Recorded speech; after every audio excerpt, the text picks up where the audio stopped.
Bien, esta es la segunda parte del video.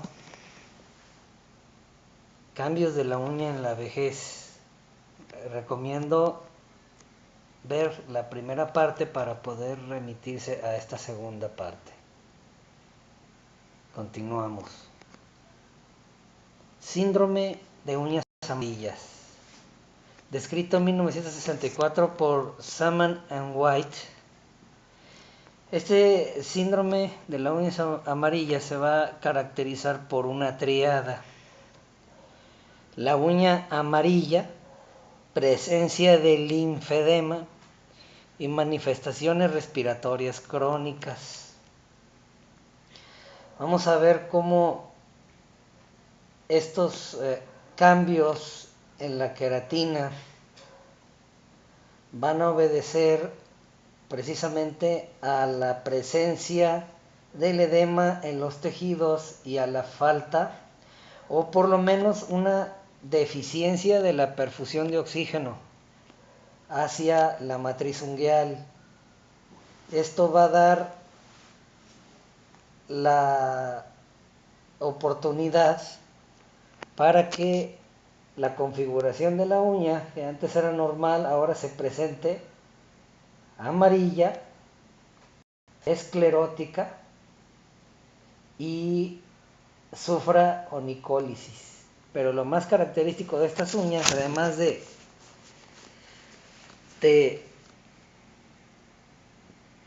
cambian la dureza, la esclerosis, el color, la textura, la curvatura, es precisamente el conjunto en sí que va a caracterizar a estas llamadas uñas amarillas. Manifestaciones respiratorias. Por lo regular son problemas de respiración crónica, como derrame pleural, bronquiectasias, rinosinusitis, tos crónica, infecciones del pulmón recurrentes, en las que de alguna forma involucran finalmente al tejido linfático, el cual va a verter su contenido de linfa hacia los tejidos, y estos van a llegar precisamente por gravedad mayormente hacia las extremidades inferiores, y es ahí donde recurrentemente el linfedema, en la mayor número de los casos, se manifiesta precisamente. Esto va a provocar un cambio importante en la uña, manifestado por sobrecurvatura longitudinal y transversa. Vemos cómo la lámina ungueal entonces guarda una relación de equilibrio entre dos ejes, uno hacia lo largo y hacia lo ancho, longitudinal y transversal, en lo cual esto va a perder este equilibrio y se va a manifestar por una uña globulosa, por llamarla de forma. Ese acúmulo constante de los líquidos o de estos tejidos o de los líquidos hacia los tejidos va a provocar una onicólisis, en la cual la lámina ungueal va a adherirse hacia el lecho a través de unas estructuras más o menos fibrosas presentes en la superficie del lecho, y a través de uniones fuertes celulares, el cual presencia del edema va a provocar el fallo o la ruptura de estas proteínas de unión, ¿sí? Se produce entonces el desprendimiento más o menos variable de la uña, pero lo que sí no es variable es precisamente el característico color amarillo de la uña, y aquí vemos una ilustración, ¿no? Una comparación. Obsérvese la variación clara que tenemos en la forma de la uña al comparar una con la otra. La extensión del plato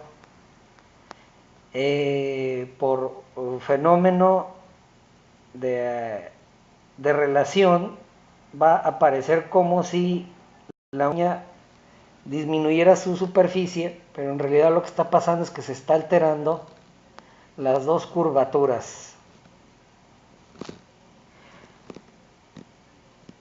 Es decir, la convexidad longitudinal y la transversal, va a haber una aparición de múltiples líneas transversales, presencias precisamente de estrías transversales que son manifestación de interrupciones frecuentes o múltiples de la queratinización de la uña, dando entonces estos fallos.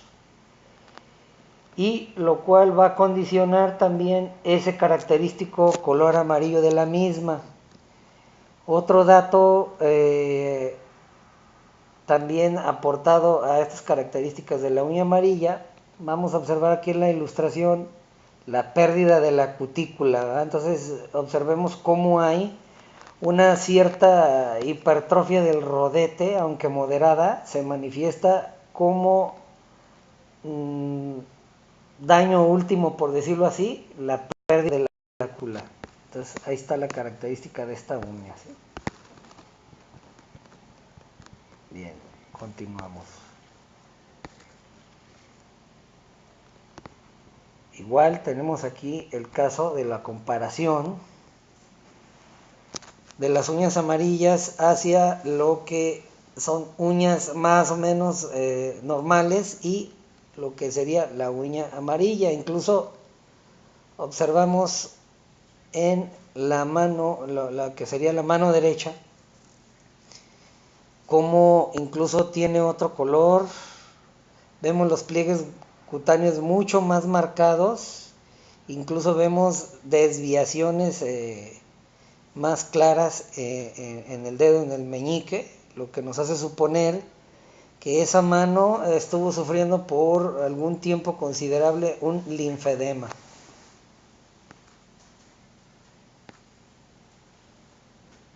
Bien, los tratamientos o el tratamiento de esto, lógico, nos hace pensar que debe solucionarse la causa, la raíz del problema.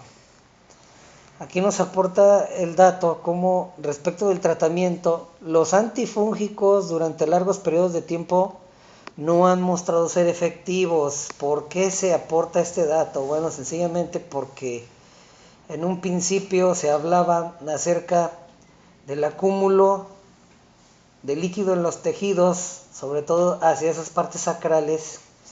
Era un condicionante para que se produjera una manifestación de hongo, proliferación de hongo hacia los tejidos o los rodetes periunguales y la uña misma. Entonces, por empirismo se concluye que se deberían de utilizar los antifúngicos de manera larga y prolongada, pero ya después los estudios demostraron que no era así. Pues la vitamina E, por la situación de el efecto que tiene sobre los tegumentos, aporta cierto beneficio, aunque no hay datos concluyentes al respecto. La remisión de los cambios unguiales espontáneamente se da en 1/3 de los pacientes, pero desde luego esto asociado a un cambio de la función linfática, desde luego, ¿sí? Entonces no va a haber una remisión en el paciente de forma como tal espontánea, si no hay una remisión hasta cierto grado de la función linfática, ¿sí? Bien, sigue diciendo, alteraciones en el contorno.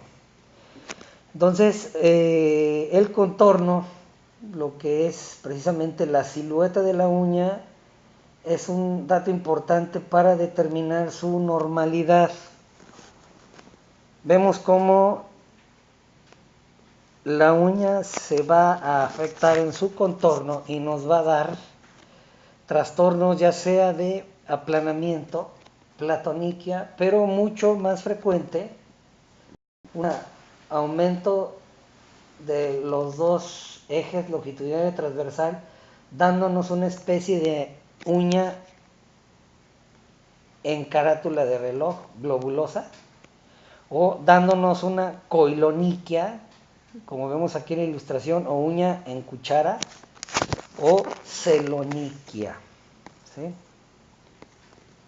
Bien, aquí observamos una ilustración en la que podemos ver una onicoatrofia. Vemos una marcada presencia de las estrías longitudinales con una subsecuente curvatura exagerada del borde libre que nos da una configuración que vulgarmente es llamada uña en pico de loro.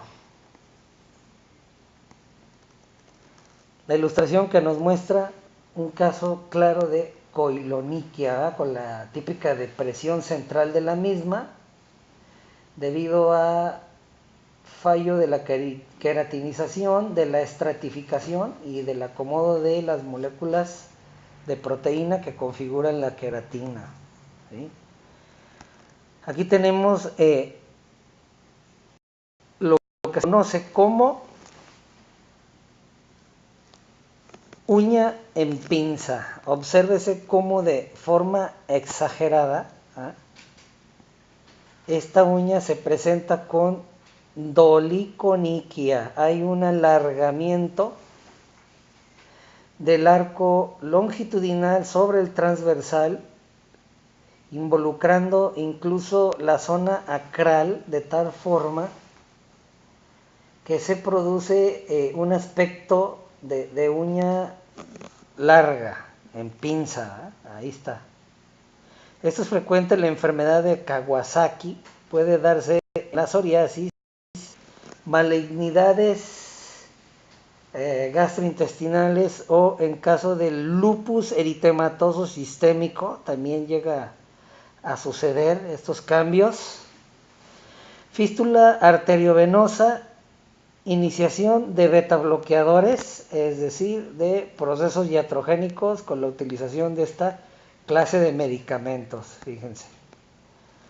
Bien, aquí observamos cambios del envejecimiento. Obsérvense las hipertrofias de la uña en la ilustración, cambio claro de la curvatura, de la convexidad de la uña, en la orientación, en el color. En la segunda ilustración vemos casos de deformidad de la uña en lo que se conoce como una uña abarquillada arrollada, ¿sí? Igual hacia las siguientes ilustraciones y cómo se da la uña en teja y curvatura exagerada de la misma. Esto también llega a ser frecuente con los cambios del envejecimiento. Alteraciones en la textura de la superficie. Entonces, esa textura es raro encontrar ancianos con una textura propia de la uña, sino que más bien ya de plano las líneas longitudinales o estrías longitudinales son normales debido a que esta configuración es guardada o mantenida por el lecho, pero con el paso de los años estas estrías se van marcando.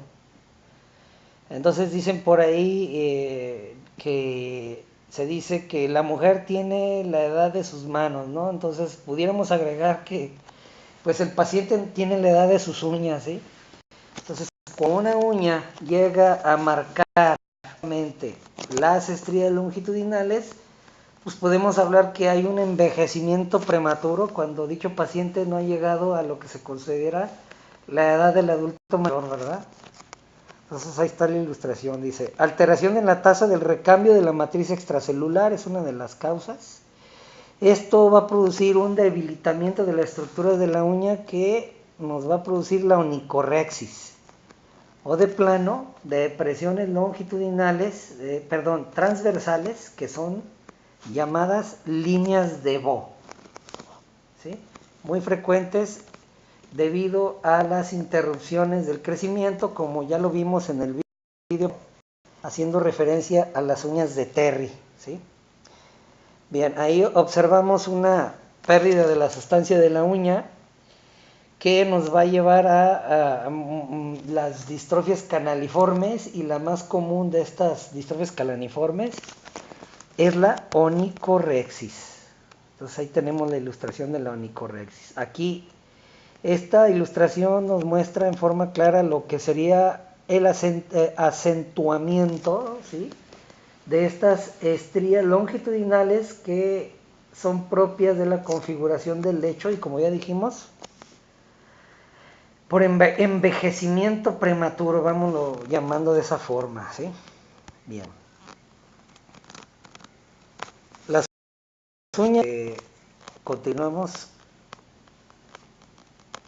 También puede producirse líneas de Bo por trauma, exposición al frío en pacientes, por ejemplo, con el fenómeno de Raynaud.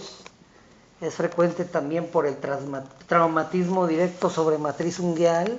Este fenómeno de la línea de Bo puede darse incluso por un manicure agresivo en el que se ha producido un evento infeccioso pasajero que no llega a la gravedad, pero que generalmente pues, es una paroniquia infecciosa por mal manejo, una paroniquia inflamatoria, o de plano un traumatismo en el que ha dejado de forma aguda una interrupción en el crecimiento de la uña a través de un fenómeno traumático de la matriz, y entonces por lógica se produce esta depresión lineal, línea de Bo. Esta depresión lineal a fin de cuentas puede llevar incluso a una onicólisis o desprendimiento, o cuando está directamente sobre la base pues puede ser llamada onicomadesis. Traquioniquia. Vean cómo esta traquioniquia, su característica es una marcada estriación longitudinal con adelgazamiento de la misma, una atrofia parcial de la uña, que tiene el aspecto de una uña que ha sido lijada con brusquedad, ¿verdad? Ese es lo característico de la traquioniquia, ¿sí? Bien. Entonces, dentro de este conjunto del envejecimiento, es decir, el proceso en el cual la uña va sufriendo cambios debido al proceso natural del envejecimiento, pero ahora vamos a pasar al apartado en este tema que se refiere a desórdenes de las uñas en el paciente anciano, ¿sí? Bien. Tenemos de las más frecuentes, ¿verdad?, que no es la única, la fragilitas unguium en latín, uñas frágiles.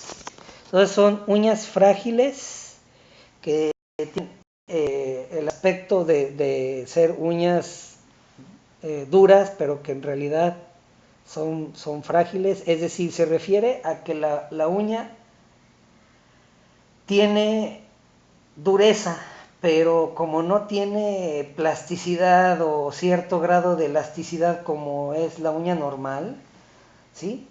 Aunque tal vez no conozcan el dato, pero la uña normal debe de poseer aproximadamente de un 8 a un por ciento de contenido de agua.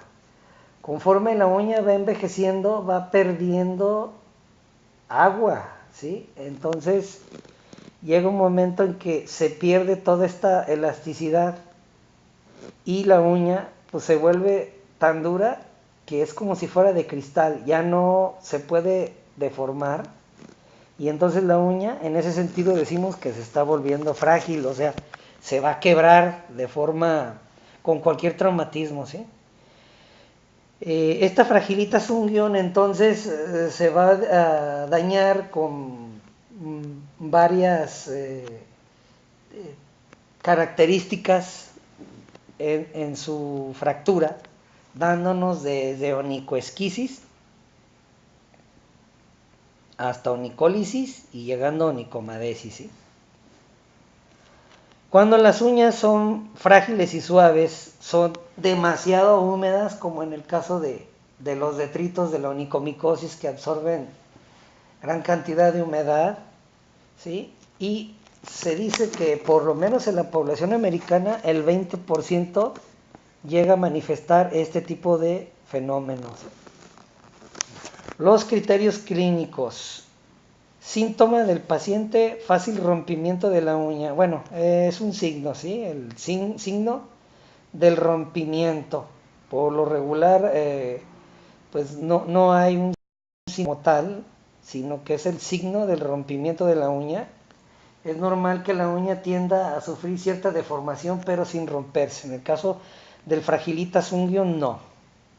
Ocurre el signo de la onicorrexis. Hay pequeñas estriaciones con excavaciones, es decir, con líneas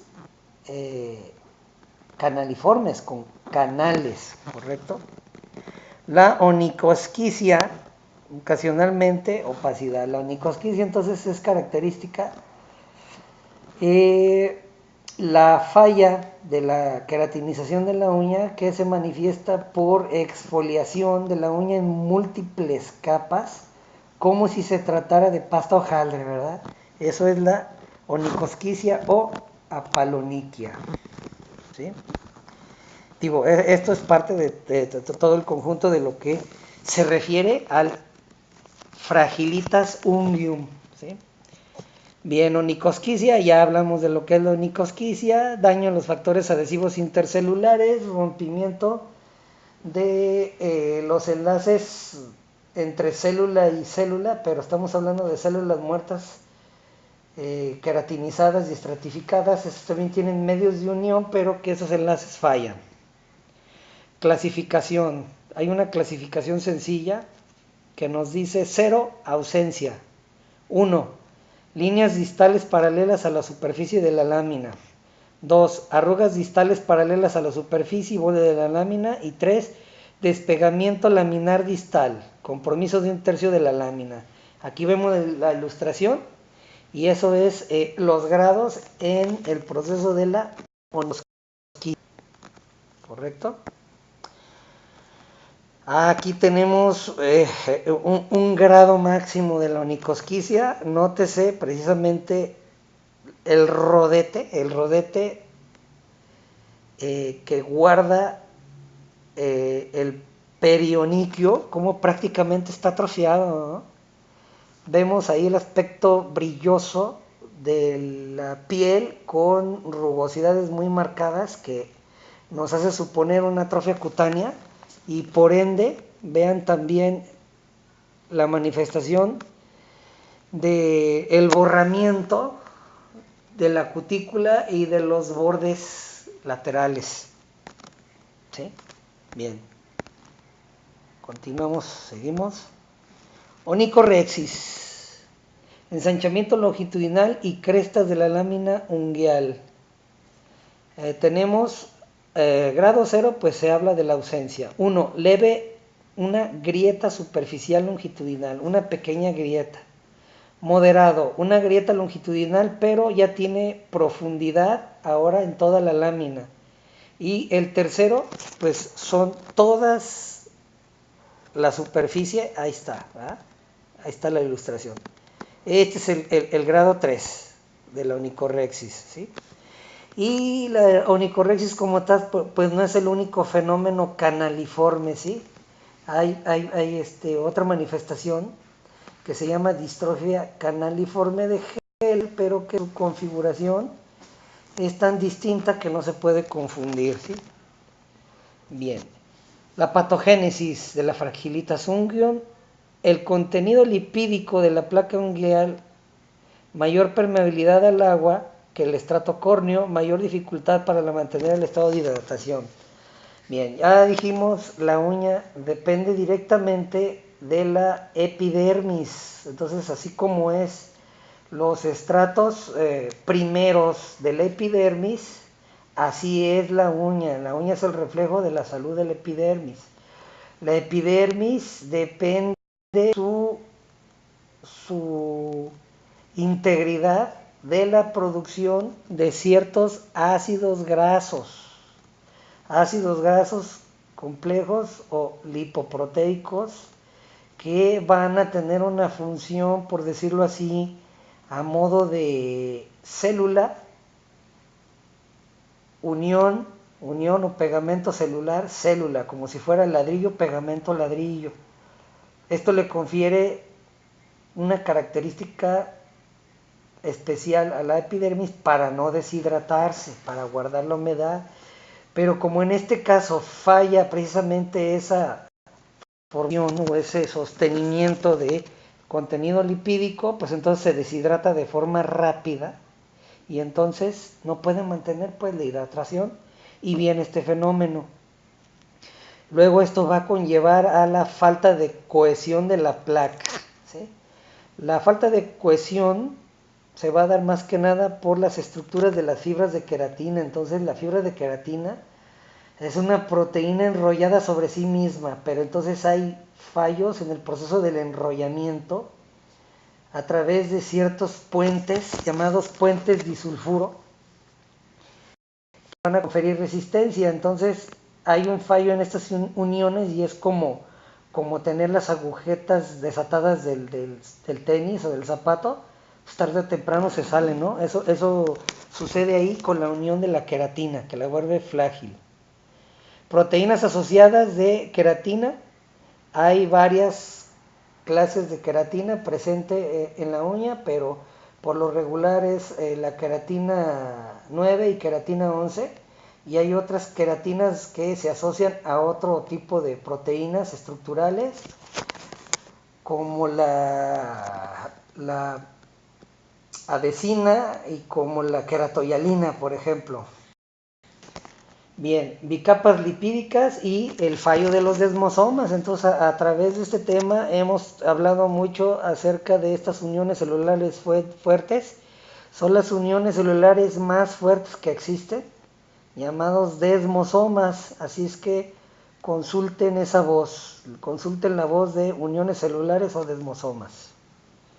Bien, causas de la fragilitas, exposiciones ocupacionales a químicos. Entonces, personas que trabajan directamente con solventes, resinas y desecantes, es muy frecuente encontrar esto. Entonces son las llamadas fragilitas unguium, no por el envejecimiento, sino por inducidas por químicos. Trabajadores de la industria del aceite también, que no usan guantes, y aquellos que todavía involucran el uso de la mano para la recolección del caucho también. Cosméticos, esmaltes y removedores. Entonces, si pensaban que el esmalte no daña la uña, pues estamos en un error. Parece que ahora ya está de moda un tipo de esmalte, llamémoslo de esta manera, aunque no es como tal un esmalte, sino que es un acrilato que sufre fotocurado en su proceso de polimerización, el cual no tiene estos efectos de los llamados esmaltes tradicionales, que tienen algunas sustancias solventes y desecantes como el hexaclorofeno y otras sustancias que desplazan rápidamente las moléculas de agua y que producen fragilitas, ¿sí? El proceso a lo largo plazo de la formación de la uña genera crestas longitudinales. Entonces esto también explica por qué hay presencia de crestas longitudinales. Entonces son signos del fragilitas. Causas de formación patológica de la uña: disminución de la formación de la uña después de la radiación o intoxicación con arsénico. Entonces aquí observamos unas uñas características con esta intoxicación. Es una uña con un tono grisáceo en la cual aparece una zona blanca y una zona marrón, ¿sí? Eso es el caso de la intoxicación por arsénico. Bien. La fragilita unguium dan fenómenos de la disminución de la vascularización, como las enfermedades ya anteriormente mencionadas, aterosclerosis, en la que puede existir además una atrofia de la uña, enfermedad de Raynaud, que consiste ahí en un proceso de vasoconstricción severa de la zona acral, que incluso puede llevar no solamente al fenómeno de la anemia de Bow o la depresión de Bow, sino a la anoniquia, la pérdida de la uña, ¿sí? Va pasando por esos periodos hasta llegar a la onicoatrofia y finalmente la anoniquia. Fenómeno de la disminución de la oxigenación, una hipoxia, puede ser producto precisamente el aporte sanguíneo, ya sea porque o no llega la sangre o hay elementos que faltan en dicha sangre para transportar el oxígeno, como sería propio de la anemia, la policitemia vera o las infecciones crónicas, ¿sí? En las cuales las sustancias producidas por las bacterias van a obrar como obstáculos procesos del transporte de la sangre en los vasos de menor calibre y de micro calibre, ¿verdad? Por eso la uña se afecta tan rápido, por el calibre que tienen los principales vasos que van a aportar la nutrición necesaria para que ésta mantenga su recambio celular, ¿sí? Entonces no hay recurso, no hay evolución en la uña, no hay sostenimiento. Bien. Enfermedades endocrinas como el hipotiroidismo va a afectar la uña desde un aspecto traqueoniquia, onicoatrofia, esclerosis o escleroniquia o fragilitas. Diversas enfermedades metabólicas pueden llegar a producir esto, fenómenos gastrointestinales, colon irritable, Crohn, etc. Desórdenes de la queratinización por enfermedades inflamatorias, desórdenes de cornificación y neoplasias, tumoraciones de diversas características subunguiales o en la base asociados hacia la matriz, o fenómenos inflamatorios ya sean infecciosos o autoinmunes, como en el lupus eritematoso, por ejemplo, que es frecuente la inflamación de las articulaciones, presencia de artritis, etcétera, ¿sí? Ese es un ejemplo. Tratamiento, pues dice, cuando estamos hablando del fragilitas, pues infligido o provocado por cuestiones de la utilización de sustancias, pues hay que evitar esas sustancias.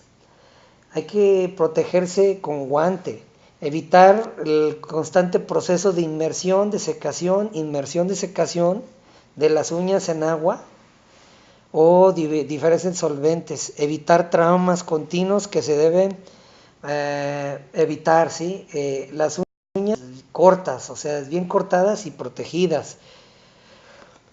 Compensar las enfermedades base por los tratamientos de las enfermedades base, ¿sí? Bien.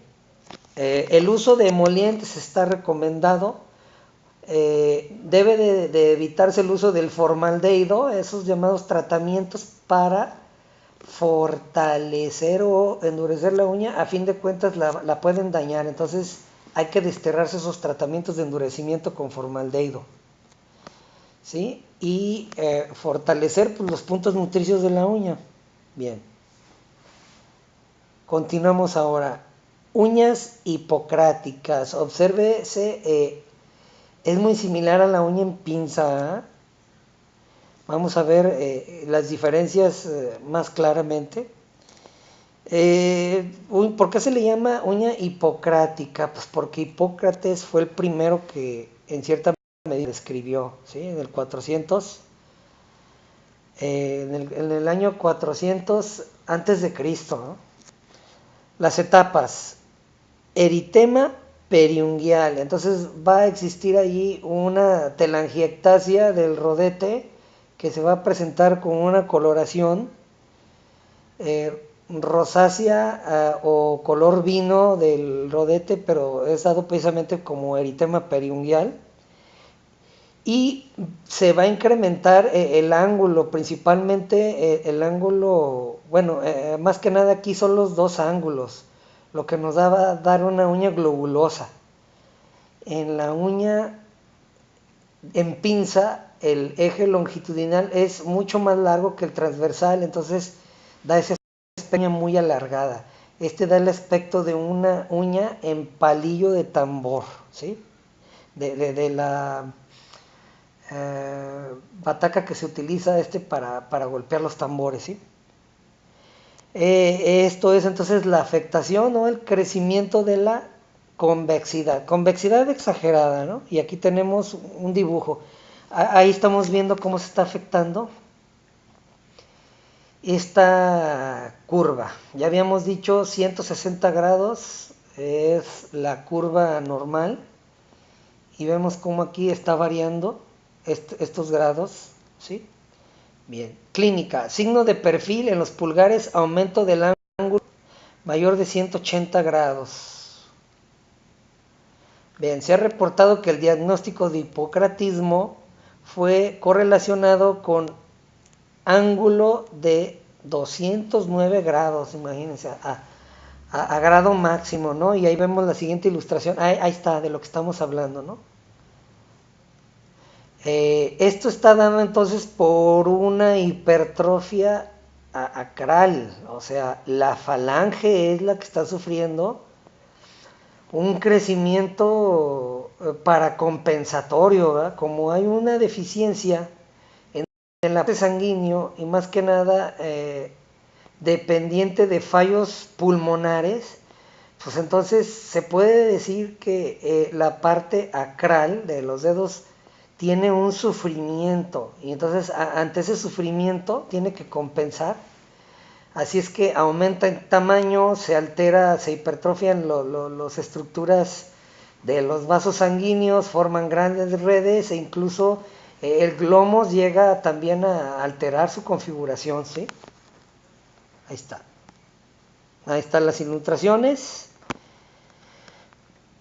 Vamos a observar figura A normal y figura B, vean ahí, este tipo de comparación de una silueta para con la otra, en la que prácticamente hay pérdida de la luz, es decir, del espacio interunguial o interdigital, de pulgar contra pulgar, que es donde más se da este fenómeno, se le conoce como signo de Schmarot, ¿sí?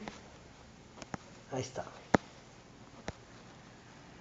Bien, la patología de la uña hipocrática, esto habíamos dicho, pues es una, más que nada es una hiperplasia, ¿verdad? La hiperplasia es la proliferación en el número de células del tejido, entonces, más que hablar como una mera hipertrofia de lo que es la falange, sobre todo en el tejido endotelial de la estructura, es lo que estábamos hablando.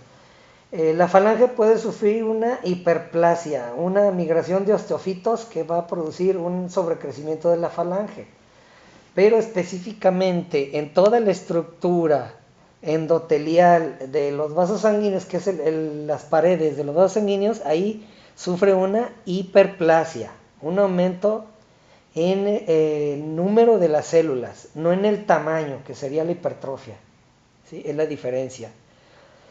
Oclusión parcial de la luz, infiltrado linfohistiocytario, son células degenerativas, pericapilar y alinosis, es decir, gran cantidad de tejido similar a lo que sería gelatinoso, de ahí que venga el término hialino.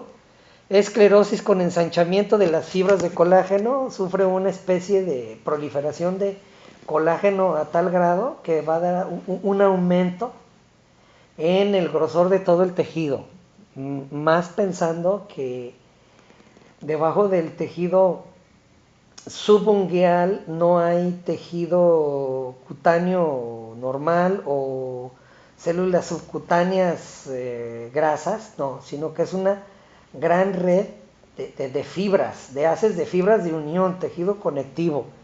Y aquí es donde va a proliferar todas estas haces de colágeno que son el principal componente del tejido conectivo. Así es que esto explica por qué va a sufrir ese fenómeno de hiperplasia. Microscopía electrónica, vemos cómo hay presencia de ectasia e hipertrofia de capilares. Entonces, capilares fuera de lugar en un gran proceso de maraña, por decirlo así, y aumento de las paredes. La membrana basal capilar se reduplica y hay infiltrados perivasculares. Es parte del proceso de la alteración del tejido con hiperplasia. Eso es lo característico, ¿no? Los llamados infiltrados. Bien. Fisiopatología asociado con anastomosis locales.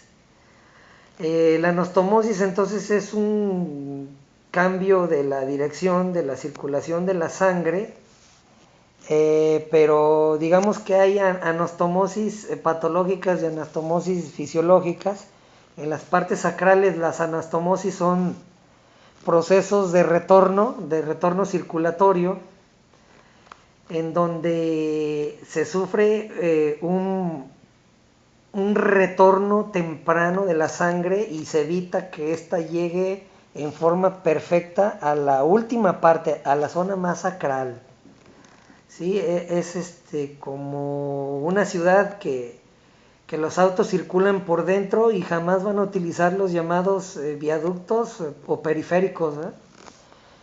Ese fenómeno entonces de las anastomosis anómala va a producir estos fenómenos de microcirculación digital anómala, ¿sí?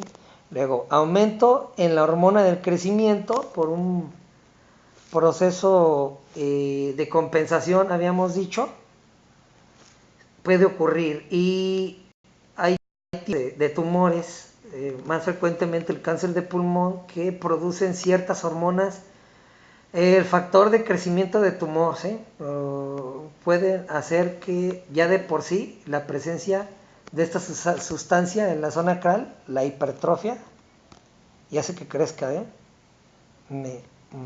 Ok, entonces ahí está, ilustración, y ahí junto con la radiografía del estado del pulmón, vemos ahí la silueta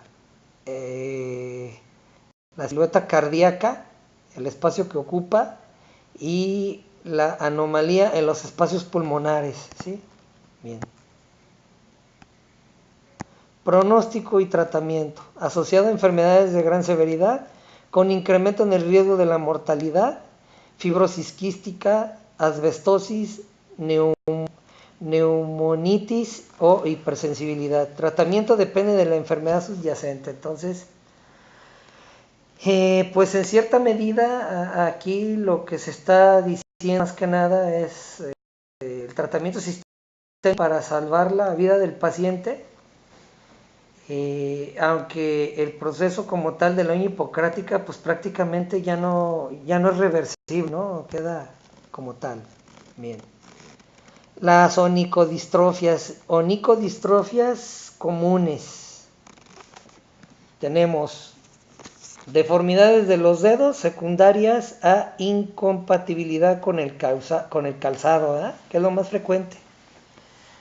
Habla de la unicauxis, pero aclaramos, la unicauxis como tal puede ser congénita o puede ser adquirida, ¿verdad? Hipertrofia de la placa unguial, diferentes causas de la hipertrofia, pero la más común es la hipertrofia de la tercera edad. Onicoclavus, ahí como si la uña fuera un pequeño cuerno, similar sería una onicogrifosis, pero la orientación y la configuración de la uña es como un pequeño cuerno, ¿sí?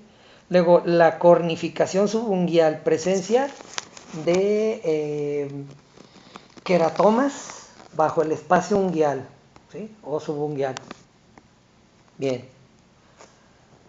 Tenemos onicocriptosis, que es la uña encarnada, la onicogrifosis, en donde una uña con cierta anomalía de la curvatura se deja crecer libremente y va adquiriendo la forma de un cuerno, incluso comienza a doblarse sobre sí misma. El hematoma subunguial y las hiperaqueratosis subunguiales, ya las mencionamos, ¿sí?